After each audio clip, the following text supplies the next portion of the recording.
Hello guys, it's Miss Sarah here, and today I will tell you a story about Alexander Calder, an important artist. I will read part of this book called Sandy's Circles by Tanya Lee Stone and illustrated by Boris Kalikov. Let's start. There was once an artist named Alexander Calder. Only he didn't call him Alexander, and he didn't call the things he made art. Everyone called him Sandy. He had been making his objects since he was a kid. Sandy's mother was a painter. His father was a sculptor. Even though they moved from Pennsylvania to Arizona to California to New York and back to California, his parents always made sure Sandy had a workshop and tools. He made his friends toys and jewelry from scraps of wood, leather, and wire he would pick up off the street. Sandy built his sister Peggy a castle for her doll, complete with a moat.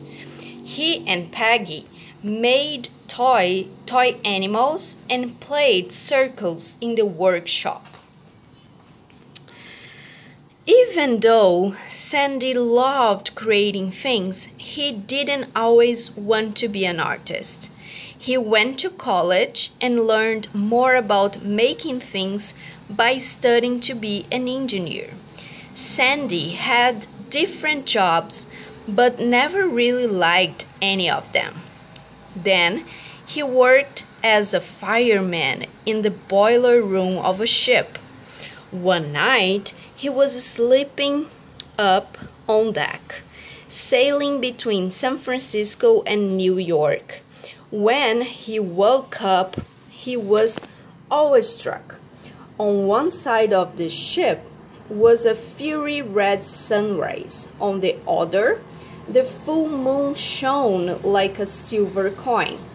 The sight made Sandy want to go to art school, and he did. Artists need to work. A newspaper hired Sandy to draw the Ringling Brothers and Vernon and Bailey circles.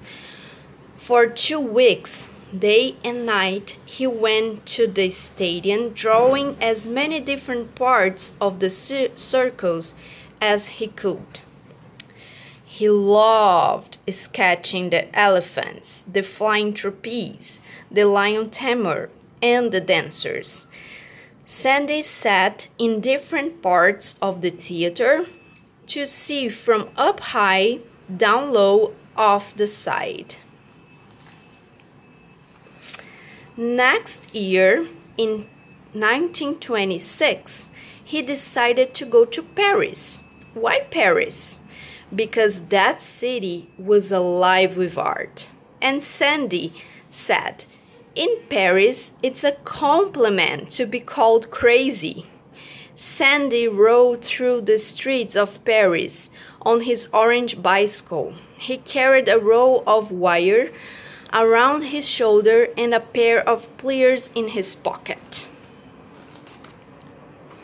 One day, Sandy made a little wire lion.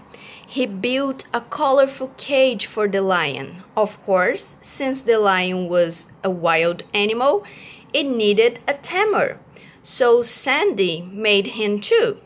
Then he made high wire walkers and a high wire for them to walk on, and a safety net in case they should fall, and a flying trapeze and a red stage. Sandy started to see a whole circles to come to life before his eyes. Then he really got going. His huge hands worked with tiny pieces of wire, cord, cloth, buttons, yarn, string, leather, paper, and bits of wood. He twisted and shaped and curled and cut and curved until